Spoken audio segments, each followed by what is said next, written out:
الحمد لله رب العالمين ثم الصلاة والسلام على أشرف الأنبياء والمرسلين سيدنا ونبينا وحبيبنا وقدوتنا وشفيعنا وإمامنا محمد وعلى آله وأصحابه وأزواجه وأتباعه وعلى من سار على دربه إلى يوم التلاق. Ya ibad Allah, dans les khutbahs antérieures, nous avions spécifié nos propos sur ce que c'est que l'innovation.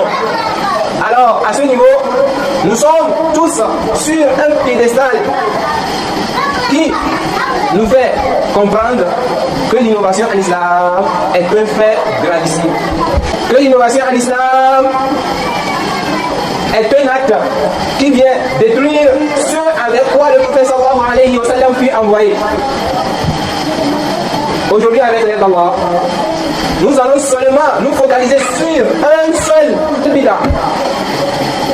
Et Inch'Allah, dans les suivants on va essayer d'apporter d'une manière globale les autres bidahs qu'on a promis d'apporter avec le détail. Le bidah que nous allons apporter aujourd'hui, ya Allah. Si vous le voyez quelque part, fuyez. Car ça ne fait pas partie de la religion. Mais il y a des gens qui vont avoir des forces pour venir parler sur ça, que non, ça il faut le faire. Et avec l'aide d'Allah, on va essayer de réfuter tous les arguments qu'ils apportent afin de légiférer cet acte ignoble en islam. Mais bien avant de rebondir sur leur ambiguïté qu'ils apportent pour pouvoir légiférer la fête de la naissance du prophète, allons lire un propos qu'Allah subhanahu wa ta'ala a tenu face aux gens du livre, qu'Allah subhanahu wa ta'ala a tenu face aux chrétiens, face aux juifs. Allah azza wa jalla nous dit: Ya ahl al-kitab, la taghlu fi dinikum. Oh vous, les gens du livre, oh vous les chrétiens, oh vous les juifs, n'exagérez point dans votre religion.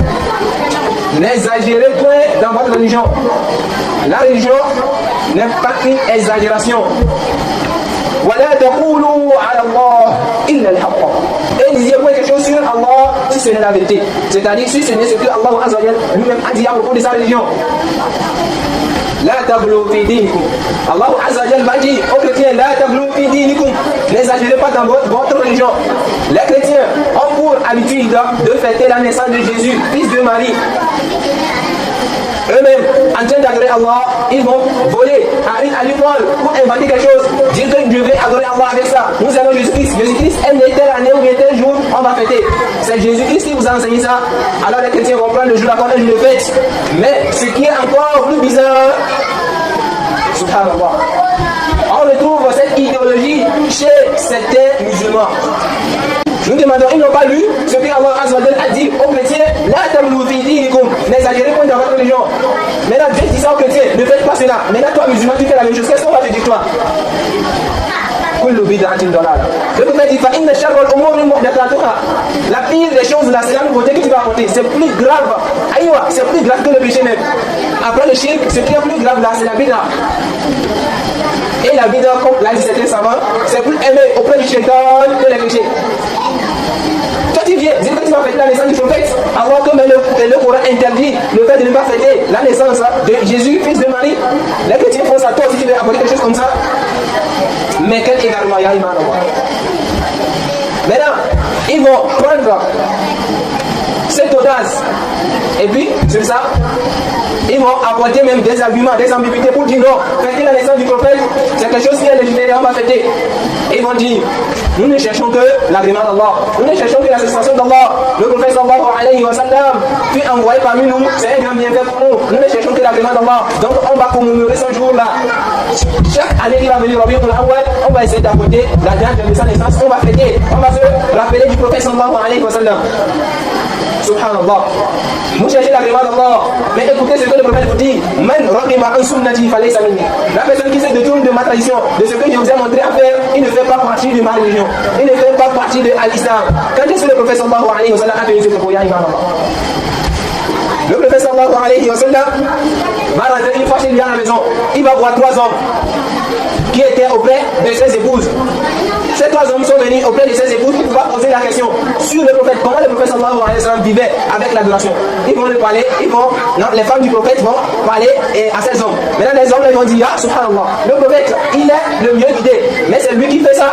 Alors nous là, à partir d'aujourd'hui, moi, je ne vais plus jamais laisser un jour sans jeûner. C'est-à-dire le reste de mes jours là, je vais passer ça en jeûne. Le prophète dit, man radima an sunnati fali samini. Jeûner c'est bon. Mais le prophète dit, la personne qui va se détourner de ma tradition, il ne fait pas partie de l'islam. Subhanallah. Man radima an sunnati fali samini. Le prophète jeûnait.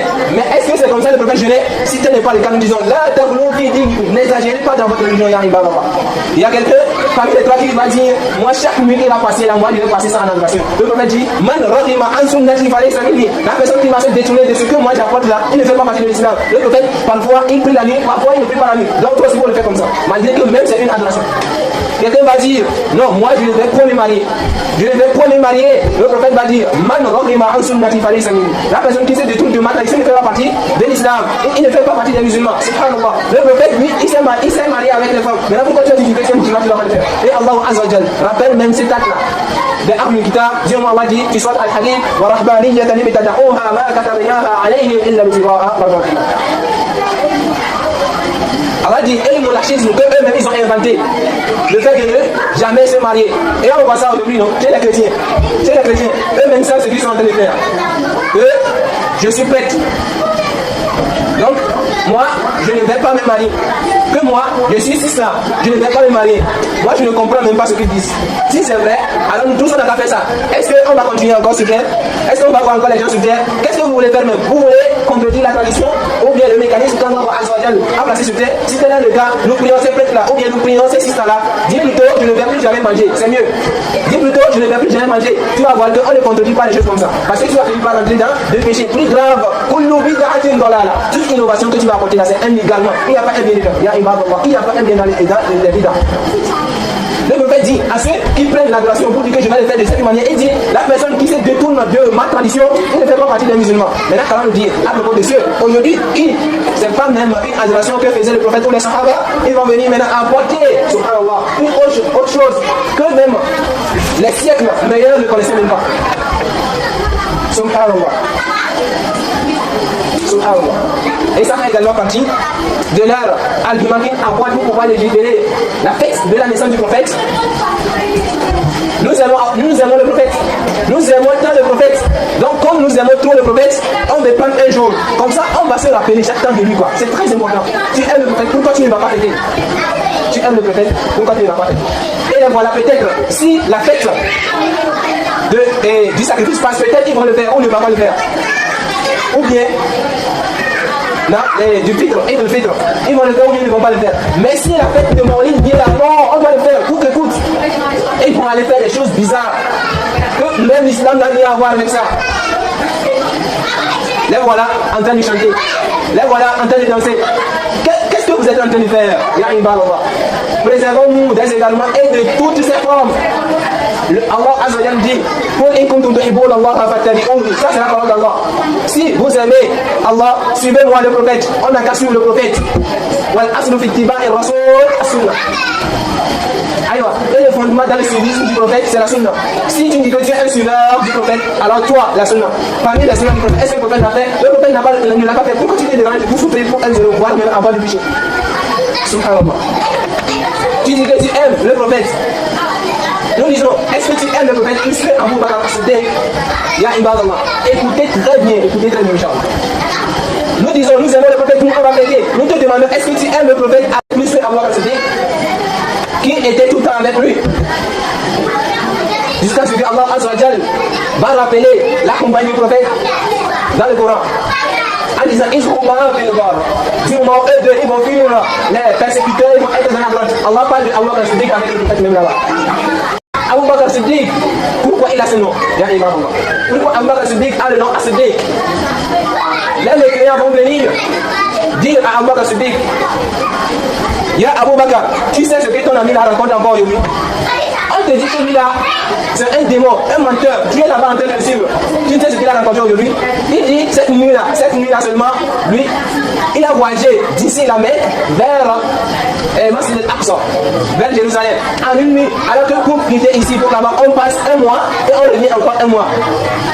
Avant que ce dit, il a dit vrai. Même s'il a dit qu'il a quitté ici pour aller au ciel là, ce qu'il a dit là, c'est vrai. Regardez combien de fois avant que ce dit s'attachait au